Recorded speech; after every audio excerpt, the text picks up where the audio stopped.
Dear students, आज के इस लेक्चर में हम 12वीं क्लास का गणित का 10वां अध्याय सदिश बीजगणित की प्रश्नावली 10.4 के बारे में बेसिक जानकारी हासिल करेंगे व इसी प्रश्नावली के उदाहरण हल करेंगे। डियर स्टूडेंट्स, यदि आपको ये वीडियो पसंद आए तो प्लीज अपने दोस्तों के साथ इसे शेयर कीजिए, लाइक कीजिए। यदि आप इस चैनल पे नए हैं या आपने अभी तक इस चैनल को सब्सक्राइब नहीं किया है तो प्लीज इस चैनल को सब्सक्राइब कर लें और बेल आइकॉन भी साथ में जरूर दबा लें ताकि आने वाले वीडियोस के नोटिफिकेशन आप तक पहुंचते रहें।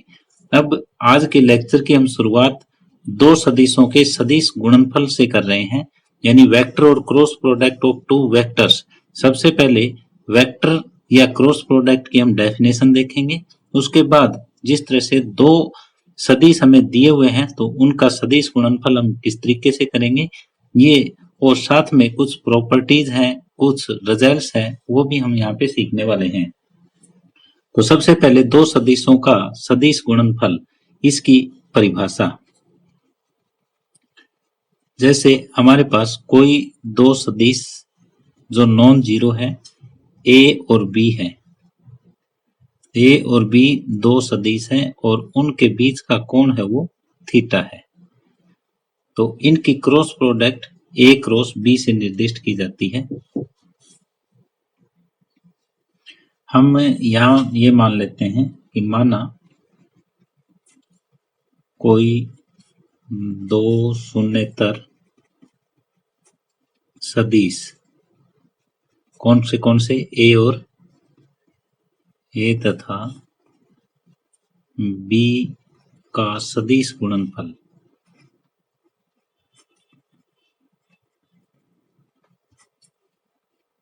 जो है वो ए क्रॉस बी से निर्दिष्ट किया जाता है।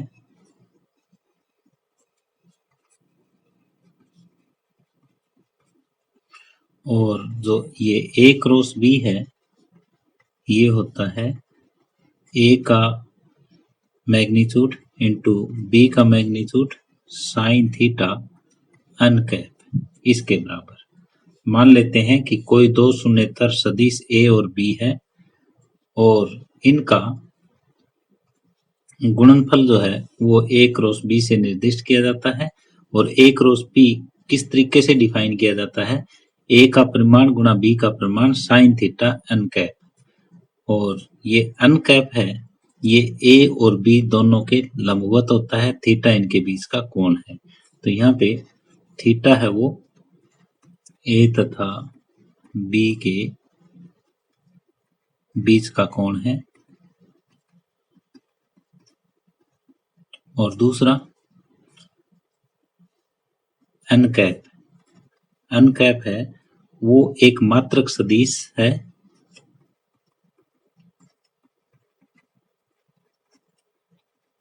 और ए तथा बी दोनों के लंबवत है। ये जो है ए के भी लंबवत है और बी के भी लंबवत है। तो ये किस तरीके से लंबवत हो सकता है, ये इस तरीके से यहाँ नीचे से ऊपर ऐसे लंबवत हो सकता है, जैसे मैंने यहाँ पे ये बनाया।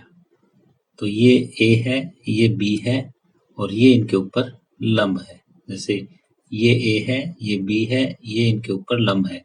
तो ये लंब ऊपर की तरफ भी हो सकता है और नीचे की तरफ भी हो सकता है। तो ये n कैप है, ये लंब ऊपर की तरफ भी हो सकता है और ये ऐसे नीचे की तरफ भी हो सकता है। ऊपर की तरफ इस डायरेक्शन में और नीचे की तरफ नीचे की डायरेक्शन में, यानी इस पेज के पीछे भी आप देख सकते हो। तो ये आपको मैं उम्मीद करता हूं कि डेफिनेशन समझ आ गई होगी कि ए क्रॉस बी है वो ए का मैग्नीट्यूड बी का magnitude sign theta n cap के बराबर। n कैप है वो एक मात्रक सदिश है, ए बी दोनों के ऊपर लंबवत है और थीटा है वो ए और बी के बीच का एंगल है। तो अब जो n कैप है इसकी डायरेक्शन ये ऊपर है या नीचे है, ये सक्रिय नियम के ऊपर आधारित होती है। सक्रिय, जिसको हम पेच भी बोलते हैं, सक्रिय नियम के ऊपर आधारित होती है। जैसे सक्रिय हमारा खुलता है तो वो बाहर की तरफ निकलता है, यानी ऊपर की तरफ आता है। और जब ये डायरेक्शन जो है वो इस टाइप से क्लॉक के विपरीत दिशा में यानी एंटी क्लॉकवाइज होती है, घड़ी की दिशा की विपरीत दिशा में होती है, उस टाइम जो पेच है वो खुल करके ऊपर आएगा। आपने बिजली के बोर्ड के भी पेच खोले होंगे, कोई और भी पेच खोल ले या बंद किए होंगे। बंद करते हैं तब घड़ी की दिशा की तरफ जाता है, बंद करते हैं तो हमें पेच इस तरीके से घुमाना पड़ता है और ये नीचे की दिशा में जाता है। यहाँ जो है नीचे की दिशा में जा रहा है, एंटी क्लॉक में ऊपर की तरफ आ रहा है। तो ये इस टाइप से ये डेफिनेशन हमारी कंप्लीट हुई। अब इसके कुछ रिजल्ट हम देखते हैं। जैसे ये पहला A क्रॉस B है, जब हम A की क्रॉस प्रोडक्ट B के साथ करते हैं तो रिजल्ट एक सदिश आता है। A क्रॉस B एक सदिश राशि है। A क्रॉस B है वो एक सदिश राशि होगी। अब नेक्स्ट हम जो ये हमारे पास है A cross B is equal to A into B sine theta n cap. तो इसके ऊपर आधारित हम कुछ रिजल्ट हम निकालेंगे। तो अब दूसरा रिजल्ट इस पे पहुंचते हैं कि यदि ये दोनों के दोनों शून्येतर हैं, A तथा B दोनों शून्येतर हैं, यहाँ यदि आप लगा सकते हो, यदि A तथा B दोनों शून्येतर हैं और साथ में तब ये A क्रॉस B बराबर 0, ये यदि और केवल यदि तभी हो सकता है जब A और B समांतर हो या सरेख हो। यदि केवल तभी हो सकता है जब A तथा B समांतर हो या फिर सरेख हो, तभी A क्रॉस B है वो 0 हो सकता है। और दूसरा, यदि A तथा B समांतर है तो A क्रॉस B 0 होगा। प्रश्नों में हम इस तरीके से इसका यूज करेंगे कि जैसे A और B हमें ये दिखाना है कि ये दिखाइए कि वेक्टर A तथा B दोनों पैरेलल हैं या कोलिनियर है, तो उस टाइम हम A क्रॉस B को 0 दिखा देंगे। यहाँ से जब हम देखते हैं कि A क्रॉस B, इसको क्लेरिफाई कर रहे हैं हम, A क्रॉस B 0 है तो इसका मतलब क्या है, न तो A 0 न B 0। राइट हैंड साइड से देखें तो साइन थीटा क्या हो जाएगा, 0 हो जाएगा और थीटा इज इक्वल टू या तो 0 डिग्री है या फिर 180 डिग्री है। तो ये दोनों सरेख या समांतर की कंडीशन है। अब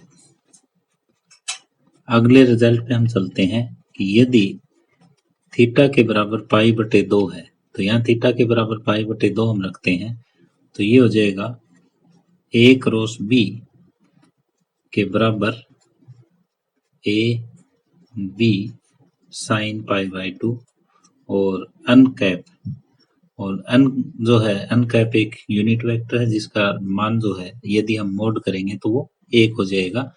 तो साइन पाई बाई 2 का मान भी 1, तो A cross B is equal to mod A mod B, ये आ जाएगा यदि theta is equal to pi by 2 है। अब नेक्स्ट एक रिजल्ट पे हम और चलते हैं कि जैसे A क्रॉस B इसका मोड करें हम तो ये हो जाएगा A इंटू B का मैग्नीट्यूड साइन थीटा का मैग्नीट्यूड इंटू में n कैप का मैग्नीट्यूड। तो यहाँ से अगर साइन थीटा का मान निकालें, n कैप का मैग्नीट्यूड है वो 1 हो जाएगा। आप यहाँ पे भी ऐसा कर सकते थे, तो ये हो जाएगा A क्रॉस B इसका मैग्नीट्यूड बटे A B बराबर ये साइन थीटा का मोड जो है वो साइन थीटा के इक्वल और ये 1 के बराबर। तो यहाँ से साइन थीटा का रिजल्ट हमारे पास आ जाएगा कि A क्रॉस B का मैग्नीट्यूड बटे मैग्नीट्यूड A मैग्नीट्यूड B। तो ये 3 रिजल्ट। अब चौथे रिजल्ट की तरफ हम बढ़ते हैं चौथा जो रिजल्ट है वो आप इस तरीके से कर सकते हो कि ए क्रॉस बी है वो माइनस बी क्रॉस ए के इक्वल होता है। अब एक काफी इंपॉर्टेंट रिजल्ट की तरफ हम बढ़ रहे हैं, पांचवा रिजल्ट। जैसे आई का क्रॉस आई के साथ क्या होगा, जे का क्रॉस जे के साथ क्या होगा और के का क्रॉस के के साथ क्या होगा। ये 0 होगा। कैसे होगा ये देखो, यहाँ पे ये यदि x एक्सिस है, ये y एक्सिस है, ये z एक्सिस है, इसके अलोंग i वेक्टर है, इसके अलोंग j वेक्टर है, इसके अलोंग k वेक्टर है। तो ये देखो i के साथ जो कोण है वो 0 डिग्री का बन रहा है। तो I cross I is equal to I का मैग्नीट्यूड इंटू I का मैग्नीट्यूड साइन 0। तो साइन 0 का मान क्या हो जाएगा, 0 हो जाएगा। तो I क्रॉस I भी 0, J क्रॉस J भी 0, K क्रॉस K भी 0। अब I क्रॉस J किसके बराबर होगा, J क्रॉस K किसके बराबर होगा और K क्रॉस I किसके बराबर होगा। ये देखो I क्रॉस J, ये कौन सी डायरेक्शन चल रही है आपकी, ये एंटी क्लॉकवाइज है। एंटी क्लॉकवाइज में हमेशा जो स्क्रू है वो बाहर की तरफ आएगा और इधर आएगा तो वो पॉजिटिव। तो पॉजिटिव K के इक्वल J क्रॉस K है, J क्रॉस K में भी ये हम एंटी क्लॉकवाइज बढ़ रहे हैं। J क्रॉस K है वो I के इक्वल और K क्रॉस I है वो J के इक्वल। अगर ये क्लॉकवाइज डायरेक्शन में चलते होते, जैसे J क्रॉस I है तो J क्रॉस I ये इस साइड में चलता, ये क्लॉकवाइज डायरेक्शन है और नेक्स्ट इससे आ जाएगा J cross I is equal to with negative K। इसी तरह से K cross J is equal to negative I आ जाएगा और I cross K is equal to negative J आ जाएगा। तो ये इस फिगर से आप ड्रा कर सकते हो। अब यदि हमें त्रिभुज का क्षेत्रफल ज्ञात करना पड़ जाए और त्रिभुज इस टाइप से है कि संलग्न भुजाएं वेक्टर ए और वेक्टर बी है, इस त्रिभुज का क्षेत्रफल हमें ज्ञात करना पड़ जाए तो इस त्रिभुज का क्षेत्रफल हो जाएगा, त्रिभुज का क्षेत्रफल बराबर 1/2 ए क्रॉस बी। तो ये इस टाइप से त्रिभुज का क्षेत्रफल, जब भी त्रिभुज की दो संलग्न भुजाएं हमें दे रखी होगी और उस त्रिभुज का क्षेत्रफल हमें ज्ञात करना है तो 1/2 ए की क्रॉस प्रोडक्ट बी के साथ और उसका मैग्नीट्यूड कर देंगे। अब नेक्स्ट ये है कि यदि हमें कोई चतुर्भुज का, समांतर चतुर्भुज का क्षेत्रफल ज्ञात करना पड़ जाए तो समांतर चतुर्भुज का क्षेत्रफल ज्ञात करना पड़ जाए और उसकी जो संलग्न भुजाएं हैं वो हमें ए और बी दे रखी है। तो ये देखो ये दो त्रिभुज बन गई, तो आधा ए क्रॉस बी इसका क्षेत्रफल हो जाएगा, आधा इसका हो जाएगा। तो समांतर चतुर्भुज का क्षेत्रफल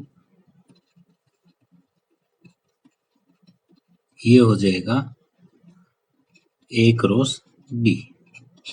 तो हमें क्वेश्चन में त्रिभुज का भी क्षेत्रफल पूछा हुआ होगा, समांतर चतुर्भुज का भी क्षेत्रफल पूछा होगा, एंगल ज्ञात करना भी पूछा हुआ होगा और जिस तरह से जितनी भी मैंने यहाँ पे चीजें बताई है वो लगभग आपसे पूछी जाएगी। अब को जिस तरह से ए क्रॉस बी है, ए क्रॉस बी है तो वो एक वेक्टर ही आएगा। ए क्रॉस बी है, जब उसको सोल्व करेंगे तो एक नया वेक्टर आएगा। अब जो ये नया वेक्टर है ये ए के भी लंबवत है और बी के भी लंबवत है, ये भी आपको ध्यान में रखना है।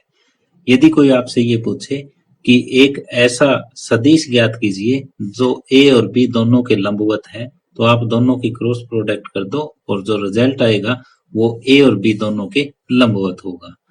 अब हम उदाहरणों की तरफ बढ़ते हैं। अब उदाहरण हल करने से पहले हम ए तथा बी का सदिश गुणनफल किस तरीके से करेंगे, किस टाइप के क्वेश्चन हमारे सामने आएंगे, वो चीज हम डिस्कस कर रहे हैं। अब जैसे घटक के रूप में सदिश ए हमें दे रखा है a1i plus a2j plus a3k, इसी तरह से सदिश बी हमें दिया हुआ है b1i plus b2j plus b3k। अब हमें इस टाइप के क्वेश्चन का ए क्रॉस बी ज्ञात करना है, तो ये एक सारणिक के रूप में होगा कि पहली जो रो है वो आई जे के आ जाएगी, जैसे आई जे के है, और यहाँ पे वेक्टर ए में जो आई जे के घटक हैं वो आ जाएंगे A1 A2 A3, यहाँ पे B1 B2 B3, और इस सारणिक के प्रश्न को हम हल कर देंगे। तो यहाँ पे R1 के सापेक्ष जो है वो एक्सपेंड हम करेंगे, तो ये हो जाएगा आई के साथ आई वाली रो छूट जाएगी, आई का कॉलम छूट जाएगा, ये होगा A2B3 माइनस B2A3, और माइनस जे के साथ ये छूटेगा ये छूटेगा, A1B3 माइनस B1A3, और प्लस में के ये छूटेगा ये छूटेगा, A1B2 माइनस B1A2, ये आ जाएगा। ये A क्रॉस B का रिजल्ट आएगा, और जो क्वेश्चन है वो इस तरीके से हम हल करेंगे। अब एग्जाम्पल्स की तरफ बढ़ते हैं। अब उदाहरण नंबर 22 है, यदि सदिश A के बराबर 2i प्लस जे प्लस 3 के और सदिश B बराबर 3i प्लस 5j माइनस 2 के, तो A क्रॉस B का मैग्नीट्यूड ज्ञात कीजिए। तो यहाँ पर सबसे पहले हमें A क्रॉस B ज्ञात करना होगा और फिर उसका मैग्नीट्यूड हम ज्ञात करेंगे। तो A क्रॉस B देखो, ये इस टाइप से ज्ञात होगा, आई जे के, ये वेक्टर ए में आई जे के कंपोनेंट यहाँ पे दूसरी रो में लिखे जाएंगे, जे के साथ 1, के के साथ 3, और यहाँ आई के साथ 3, जे के साथ 5 और के के साथ -2, और ये सारणिक में हम लिखेंगे और सारणिक का मान ज्ञात कर देंगे। तो ये होगा आई इंटू, ये छोड़ देंगे ये छोड़ देंगे, -2 -15, और माइनस जे के साथ ये छूटेगा ये छूटेगा, -4 -9, और प्लस के साथ हो जाएगा ये छूटेगा ये छूटेगा, 10 -3, तो ये बनेगा -17i, और प्लस 9 और 4 13j, क्योंकि माइनस माइनस प्लस हो जाएगा, और प्लस 7k, ये बना A cross B, -17i plus 13j plus 7k। अब हमें क्या ज्ञात करना है, A क्रॉस B का मैग्नीट्यूड ज्ञात करना है। तो मैग्नीट्यूड हम पिछली प्रश्नावली में ज्ञात करना सीख चुके हैं, I के कंपोनेंट का वर्ग प्लस J के कंपोनेंट का वर्ग प्लस K के कंपोनेंट का वर्ग और वर्गमूल। ये 17 गुणा 17 289, ये 169 और ये 49, इन सभी का जोड़ करोगे तो ये आ जाएगा 507 और इसका वर्गमूल। तो इस तरह से उदाहरण नंबर 22 कंप्लीट हुआ। अब उदाहरण नंबर 23 है, यदि A के बराबर i प्लस जे प्लस के तथा B के बराबर i plus 2j plus 3k है, तो सदिश A प्लस B और सदिश A माइनस B के लंबवत मात्रक सदिश ज्ञात कीजिए। तो जब भी आपको मैंने बताया था A और B कोई दो सदिश दिए हैं और इनके लंबवत हमें कोई सदिश ज्ञात करना है जो A के भी लंबवत हो और B के भी लंबवत हो, तो उस समय हम क्या करते हैं, A क्रॉस B करते हैं। अब ये कहता है कि A प्लस B और A माइनस B दोनों के लंबवत हो, तो पहले हम A प्लस B ज्ञात करेंगे, फिर A माइनस B ज्ञात करेंगे और फिर दोनों की क्रॉस प्रोडक्ट कर देंगे। तो जो नया सदिश आएगा वो इन दोनों के लंबवत होगा और फिर उसका मात्रक सदिश हम ज्ञात करेंगे। तो ये देखो, अब पहले A प्लस B हमें ज्ञात करना है।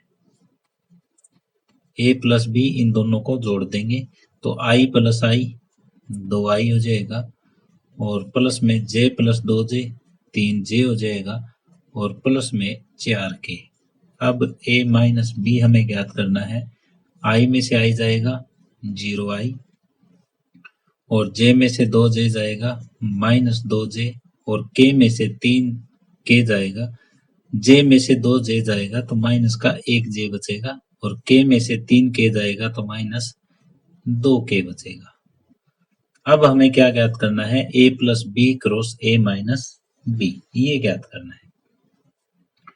तो A प्लस B और क्रॉस A माइनस B, और इसको एक नए सदिश का नाम दे देते हैं C, और ये हमें ज्ञात करना है। ये हो जाएगा I J K, ये लिखेंगे हम I J K, और यहाँ पर जो A प्लस B में I J K के घटक है वो दूसरी रो में लिख देंगे 2 3 4, और तीसरी रो में 0 -1 -2 ये घटक लिखा जाएगा।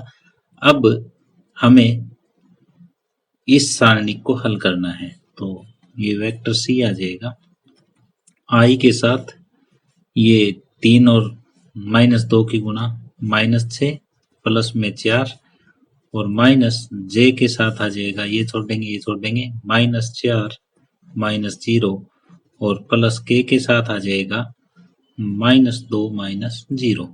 तो वेक्टर C हो जाएगा -2i और प्लस 4j और -2k, ये बना -2i प्लस 4j -2k, और इसको हमने C मान लिया था।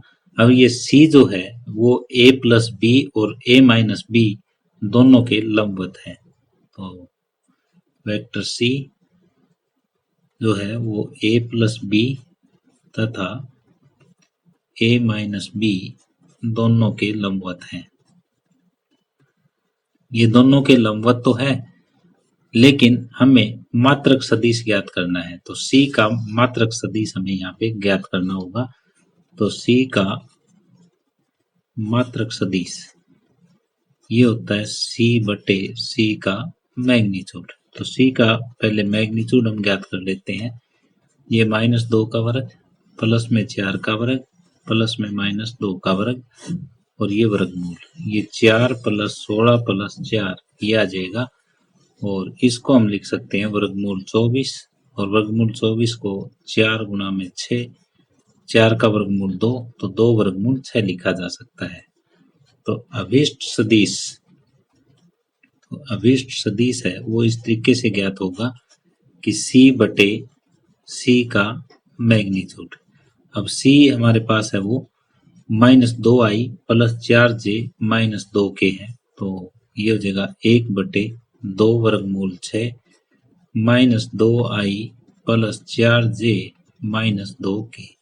अब अलग अलग इसकी गुणा कर दो, 2 से 2 कट जाएगा, तो -1 बटे वर्गमूल 6i, ये 2 दूनी 4, प्लस में 2 बटे वर्गमूल 6j, और माइनस ये 2 से 2 हट जाएगा, 1 बटे वर्गमूल 6k। ये अभिष्ट सदिश हमारे पास आया। तो इस तरह से उदाहरण नंबर 23 कंप्लीट हुआ। अब उदाहरण नंबर 25 है, एक त्रिभुज का क्षेत्रफल ज्ञात कीजिए जिसके शीर्ष बिंदु A, B और C हमें दे रखे हैं। तो जैसे यहाँ पे एक त्रिभुज हम ड्रा करते हैं, ये बिंदु A 1 1 1 दिया है, ये बिंदु B 1 2 3 दिया है, और ये बिंदु C 2 3 1 दिया है।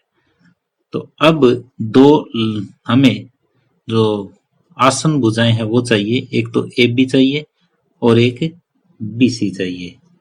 तो हम AB और AC ये भी ज्ञात कर सकते हैं, इनसे भी हमारा काम बन जाएगा।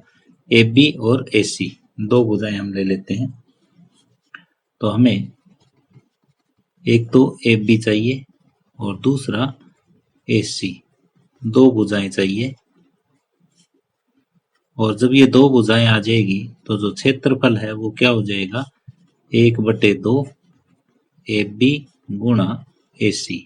तो त्रिभुज का क्षेत्रफल मैंने इसी लेक्चर में आपको बताया था कि जब भी दो आसन भुजाएं हमें दे रखी है तो उनकी क्रॉस प्रोडक्ट का मैग्नीट्यूड हम कर देंगे, तो वो त्रिभुज का क्षेत्रफल आ जाएगा, बटे में 2 कर देंगे।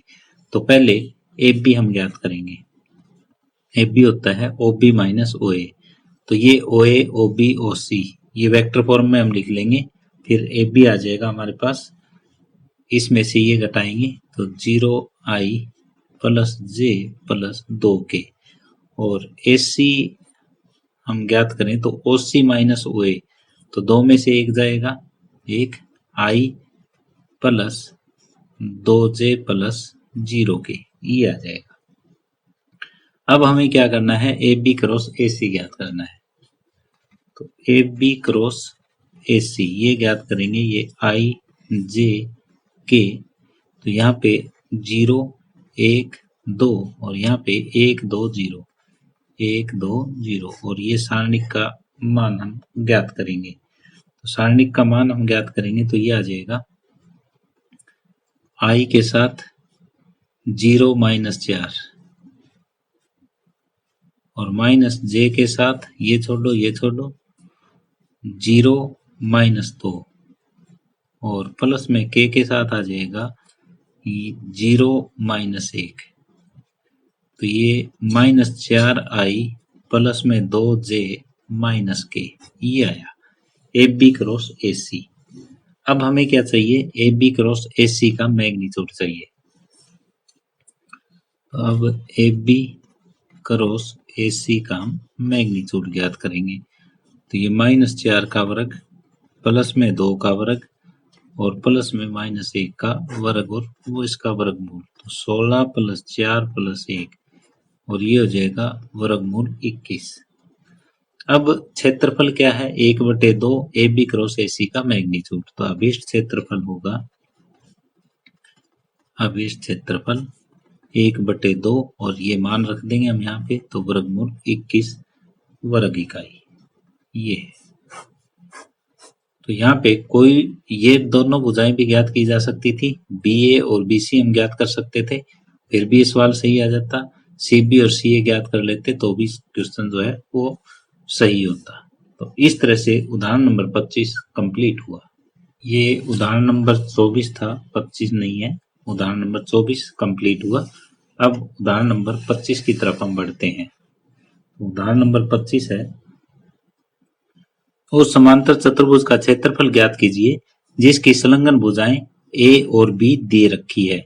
यदि कोई भी समांतर चतुर्भुज है उसकी संलग्न भुजाएं हमें दे रखी है और उसका क्षेत्रफल हमें ज्ञात करना है, तो वो ए क्रॉस बी का मैग्नीट्यूड हो जाता है। तो ये लिखो, हम जानते हैं कि यदि किसी समांतर चतुर्भुज की संलग्न भुजाएं सदिश के रूप में हमें दे रखी है, सदिश ए तथा बी दी है, तो उसका क्षेत्रफल ए क्रॉस बी का मैग्नीट्यूड होता है। तो यहाँ पे ए हमें दे रखा है, बी हमें दे रखा है, तो पहले ए क्रॉस बी हम ज्ञात करेंगे, फिर उसका मैग्नीट्यूड ज्ञात कर देंगे। तो ये ए क्रॉस बी पहले ज्ञात करो, तो ये होगा आई जे के, यानी ये 3 1 4, ये हो जाएगा 1 -1 1 1 -1 1 और इसको हम सोल्व करेंगे सारणिक को, तो ये हो जाएगा आई इंटू ये छोड़ दो 1 + 4 माइनस जे इंटू ये छोड़ देंगे 3 - 4 और प्लस के इंटू -3 - 1, तो ये होगा 5i प्लस जे, क्योंकि -1 इंटू -1 प्लस, और ये हो जाएगा -4k। ये ए क्रॉस बी हमारे पास आया, ए क्रॉस बी आया है। अब हमें चाहिए ए क्रॉस बी का मैग्नीट्यूड, तो ये होगा 5 का वर्ग प्लस में 1 का वर्ग प्लस में -4 का वर्ग और इसका वर्गमूल, तो ये 25 प्लस में 1 प्लस 16, 25 1 26, 26 और 16 42, 42 का वर्गमूल। तो इसलिए अभीष्ट क्षेत्रफल है वो वर्गमूल 42 होगा। अभीष्ट क्षेत्रफल वर्गमूल 42 वर्ग इकाई होगा।